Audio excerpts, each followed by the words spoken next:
trabajadores, ¿verdad? Que son fijos en las empresas. ¿Qué pasa si mañana está su carta de despido? ¿Qué hace?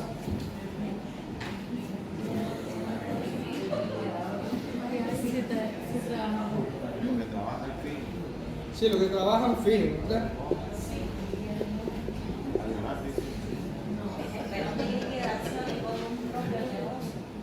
Ok, espera su liquidación e invierte, dice. ¿Qué más? ¿Qué haría?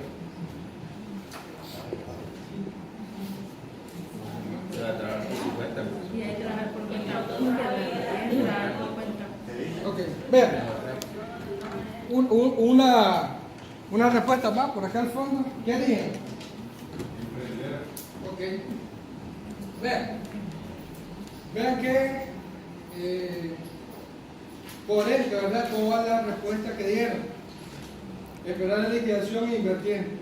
Trabajar por cuenta propia. Emprender. Está bien, me parece excelente, ¿verdad? Pero, si usted no está actualizado,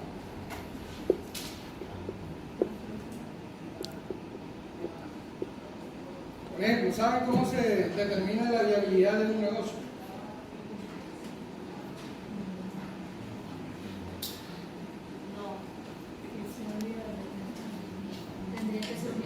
Ok, ¿saben qué es? Trabajar por cuenta propia.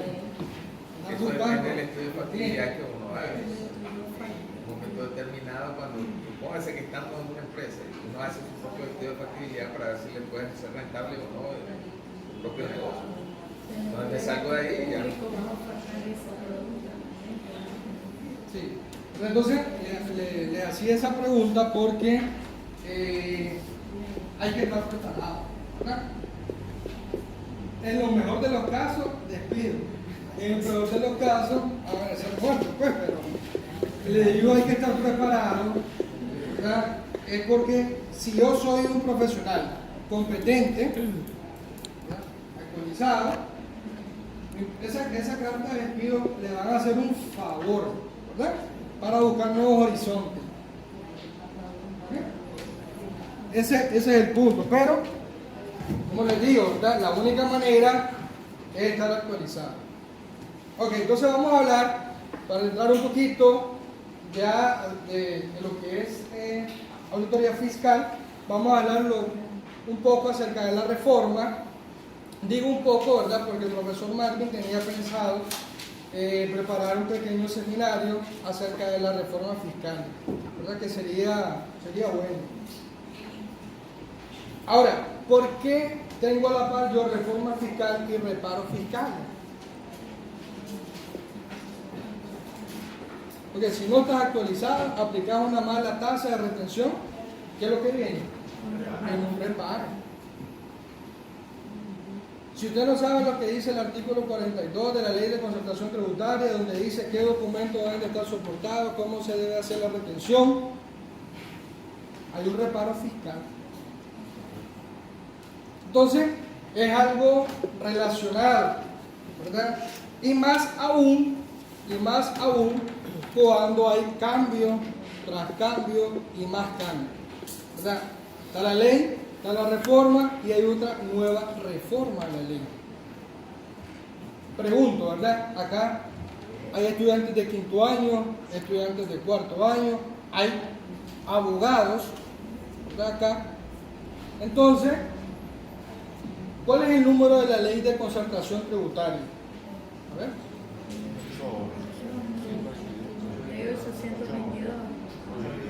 ¿Cuál es el número de la ley?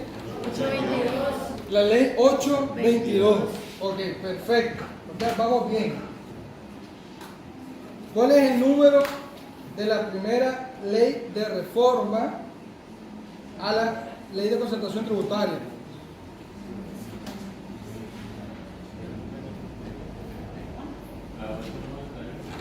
A ver. La primera ley de reforma a la ley. La 8. ¿Quién dijo 891? ¿Ok? Es la 891. ¿Verdad? Correcto. La primera ley de reforma a la ley 822 es la ley 891. ¿Y en qué consistía esa reforma a la ley 822? ¿Cuáles fueron trascendentales. Primero, ¿verdad? Primero, agregar, ¿verdad?, al último párrafo del artículo 3 de la Ley de Concertación Tributaria, que si usted como empresa tenía un incremento patrimonial no justificado, ¿verdad?, se iba a considerar como una ganancia, ¿ok? Y por lo tanto, ese incremento de capital no justificado debe de tributar, ¿ok? Ese fue el primer reforma en el artículo 3. Otra reforma que tuvo su alcance fue el artículo 24, numeral 3. Originalmente la ley decía de que en concepto de renta de trabajo las personas no residentes debían de pagar el 20% originalmente. Con la ley 891 ese 20% se disminuyó a una tasa del 15%. ¿Qué otra reforma tuvo con la ley 891? El artículo 32, numeral 5 de la Ley de Concertación. ¿Qué es lo que decía el artículo 32, numeral 5 originalmente? Que las cooperativas, ¿verdad?, iban a estar exentas hasta un techo de 40 millones de córdobas, ¿okay? Es decir, si una cooperativa tenía ingresos brutos hasta 40 millones, iba a estar exento. Pero, ¿verdad?, venía el pero. ¿Qué pasaba si la cooperativa, en vez de tener 40, tenía 45 millones de ingresos brutos? La ley no decía, ni tampoco el reglamento establecía el procedimiento de que si ibas a pagar por el exceso o ibas a pagar por los 45 millones. No lo decía. Entonces la ley 891 dejó claro esa situación. Usted como cooperativa, si excede el techo de los 40 millones, usted va a pagar IR por el exceso. Es decir, si yo tengo 45 millones, voy a comenzar a pagar mi IR sobre 5 millones, ¿verdad? Sobre el excedente, sobre el exceso del techo exento. Y eso no lo decía la 822, sí lo dejó bien claro la 891. ¿Qué otra reforma significativa tuvo con la ley 891? Bueno, no sé si ustedes sabrán, pero con la ley 822, el artículo 39, ¿de qué habla el artículo 39 de la ley 822? A ver, los abogados y los que están ya en quinto año ya dieron derecho financiero 1 y están viendo derecho financiero 2. ¿Qué establece el artículo 39 de la ley 822?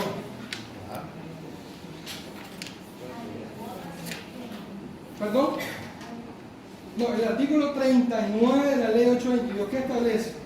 El 39 habla de los costos y gastos deducibles. Entonces, ¿qué fue lo que ocurrió con ese artículo? Originalmente en la ley 822, ¿verdad?, el 39, numeral 12, originalmente decía que las empresas perfectamente se podían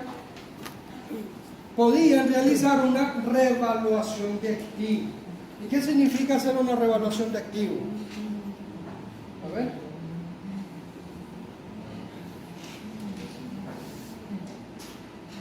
¿Qué significa hacer una revaluación de activos?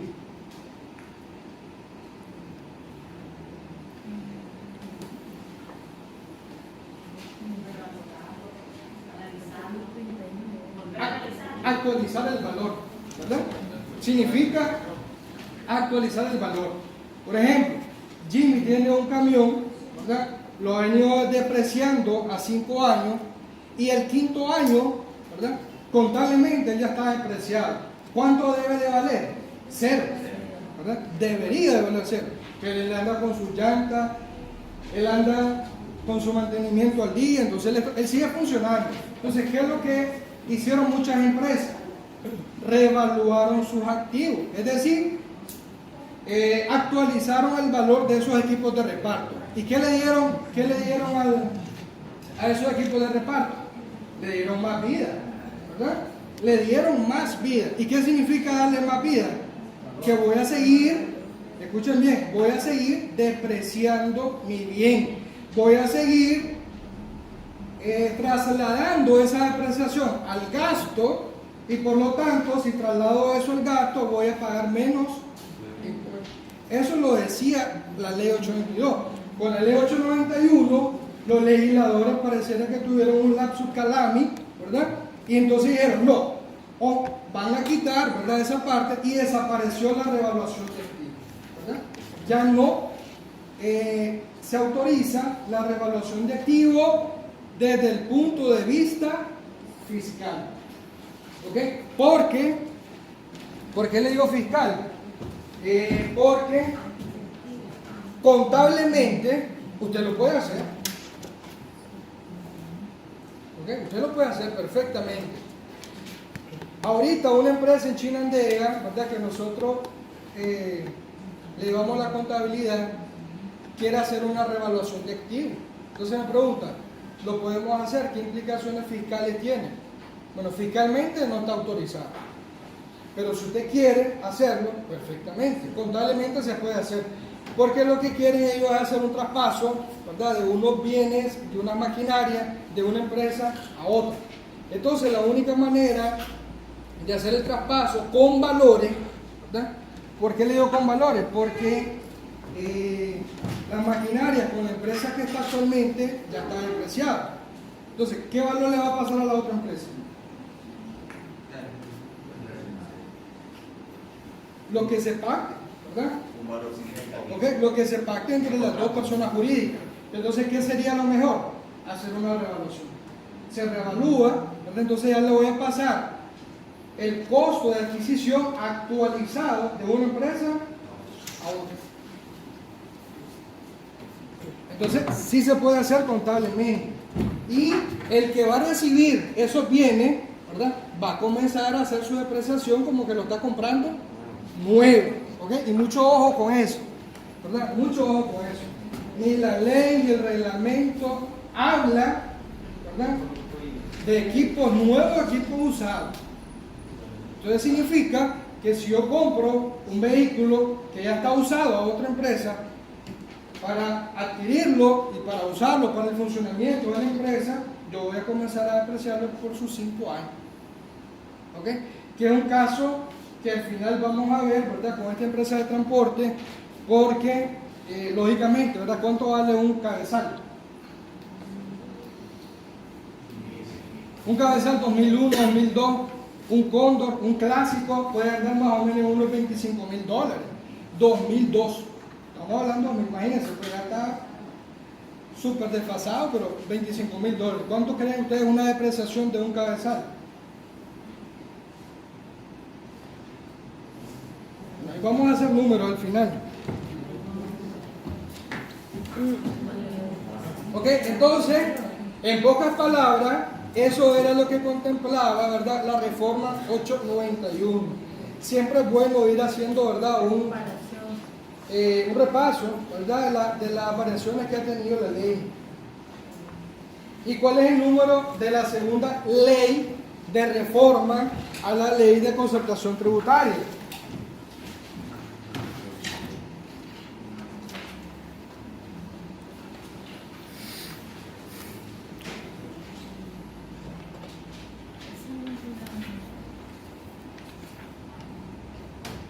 ¿Cuál es el número de la segunda ley de reforma?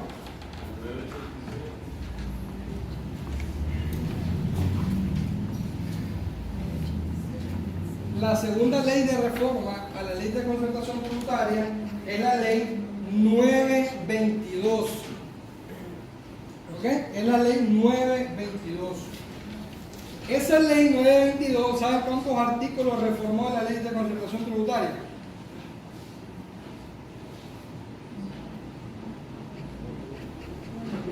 Uno. ¿Ok? La ley 922 se hizo, gran esfuerzo que hicieron nuestros padres de la patria, ¿verdad? Un artículo. Un artículo. ¿En qué consistía? ¿Verdad? Y creo que fue valedero, ¿verdad?, lo que hicieron en ese momento, porque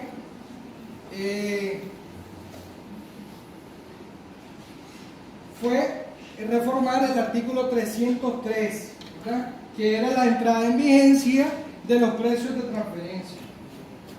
Originalmente, la ley 822, ¿verdad?, decía de que los precios de transferencia iban a entrar en vigencia ¿cuándo? A ver, la ley de concertación tributaria es del 2013, ¿verdad? Estamos en el 2019. Hemos tenido 6 años para darle una buena lectura, repasada a la ley de concertación tributaria. Por eso hay que aprovechar el tiempo. ¿Qué es lo que decía la ley originalmente? Que los precios de transferencia iban a entrar en vigencia el 1 de enero del 2016. ¿Verdad? Le dieron chance a los contribuyentes. La ley empezó o entró en vigencia el 1 de enero del 2013. Pero los precios de transferencia iban a entrar en vigencia hasta el 1 de enero del 2016. Entonces, ¿qué hizo la ley 922?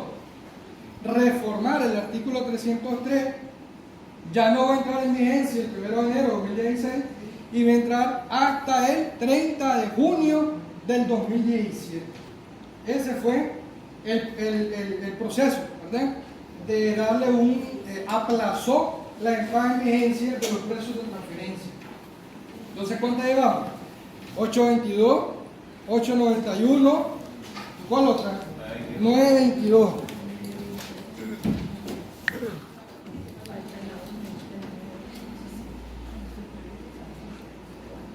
¿Y cuál es el número de la tercera ley de reforma a la ley de concertación tributaria? La que acabamos de, la actual, la ley 987. ¿Y qué contiene los cambios? Algunos cambios que contiene la ley 987.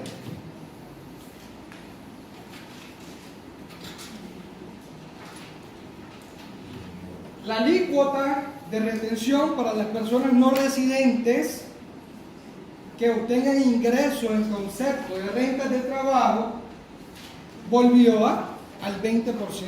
Originalmente era 20%, con la 891 bajó a 15% y actualmente volvió al 20%. Con la ley 822, la alícuota de retención, ¿verdad?, para las indemnizaciones que superen los 500.000 córdobas, ¿de cuánto era originalmente? Del 10%. Con la ley 987, ese 10% pasó a un 15%. ¿Verdad? Por eso es bueno que el profesor Marvin ya vaya pensando, ¿verdad?, un seminario acerca de la reforma fiscal. ¿Qué otro cambio hubo con la ley 987? Ahí, importante. En el artículo 24, numeral 2 de la ley, establecía, ¿verdad?, que la alícuota de retención en concepto de dietas, ¿verdad?, en concepto de dieta era del 12.5 originalmente. Con la ley 987 hubo un salto del 12.5 al 25%. Estamos hablando de un incremento del 100%. ¿Verdad? Fuerte, muy fuerte.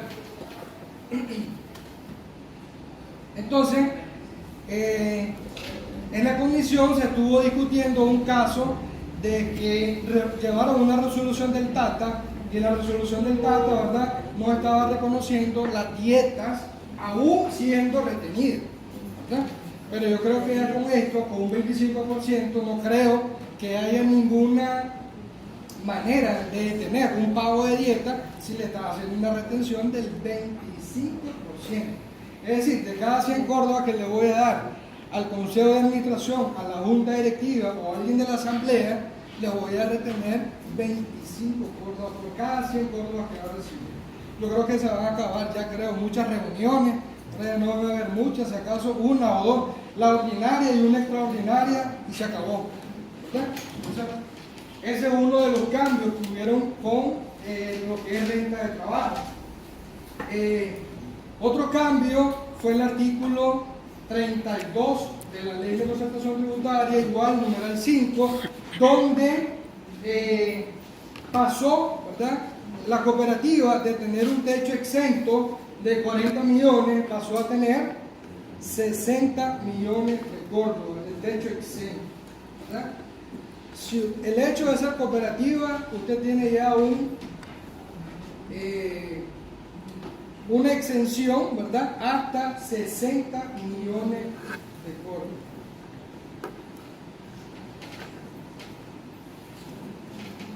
Otro cambio, ¿verdad?, que hubo con la ley, con la ley 987 fue el artículo 39, numeral 15.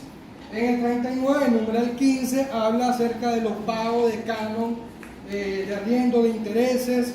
Entonces, lo único que se agregó ahí en el 15 fue los arrendamientos financieros, ¿verdad? Eso no estaba incluido ni en la ley 822, ni en la 891, ni en la 922, sino que hasta ahorita con la ley 987. Otro cambio, ¿verdad?, que sufrió en la ley de concertación fue la distribución, ¿verdad?, del pago mínimo definitivo, que eso ustedes lo encuentran en el artículo 61 de la ley, donde originalmente el pago mínimo definitivo era el 1%, ¿verdad?, sobre los ingresos brutos que tenían las empresas, no importando si fueran pymes, no importando si fueran PRICO, no importando si fueran GRACO, ¿verdad? PRICO, principales contribuyentes; GRACO, grandes contribuyentes, no importaba.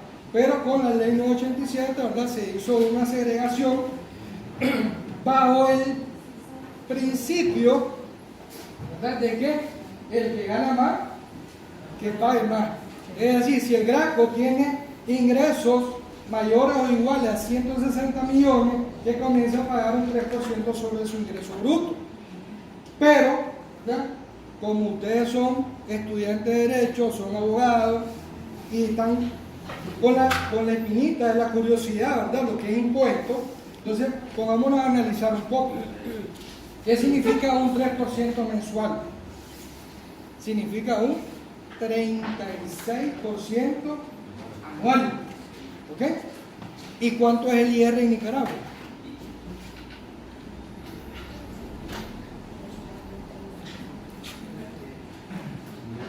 ¿Cuánto es la tasa? ¿Cuánto es? El 30%. ¿Ok? Es el 30%. Y si yo voy a pagar vía pago mínimo definitivo 36%, ¿ok?, ¿cómo usted va a tributar? Vía pago mínimo definitivo. Es decir, gané, no gané, me va a pagar bajo pago mínimo definitivo. Y para terminar, ¿verdad?, otros cambios que hubieron fue el artículo 80-81 de la Ley de Concertación Tributaria, donde se incrementó, ¿verdad?, la alícuota de retención para las rentas de capital inmobiliaria, que pasó, ¿verdad?, de una tasa efectiva del 7% a una tasa efectiva del 12%. Igual para las rentas de capital mobiliario corporal, pasó una tasa efectiva, ¿verdad? Acuérdense que acá tenemos mobiliario corporal e incorporal. Pasó de una tasa efectiva del 5% al 10.5%.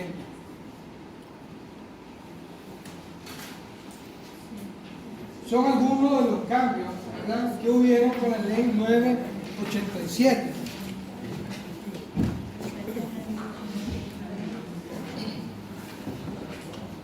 Pregunto.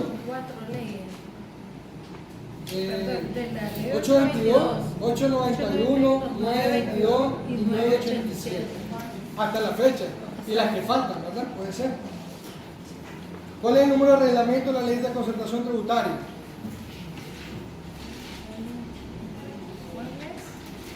El decreto. El número del decreto del reglamento de la Ley de Concertación Tributaria.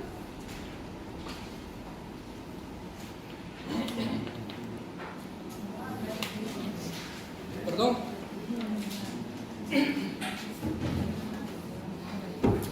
es el decreto 01-2013. ¿Ok? El 01-2013. Como acá se establece cuál va a ser el procedimiento de aplicación, ¿verdad?, de la ley 822. ¿Cuál es el número del decreto reglamento que reforma el primer reglamento de la ley de concertación tributaria? ¿Cuál es? El número del decreto que reforma el primer reglamento de la ley de concertación tributaria.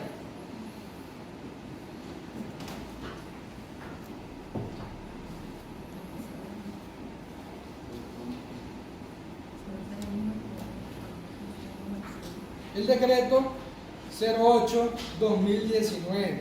Está nuevecito así. No, lo acabamos de estrenar.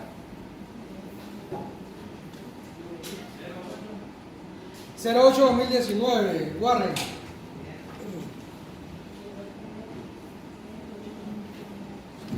Ok.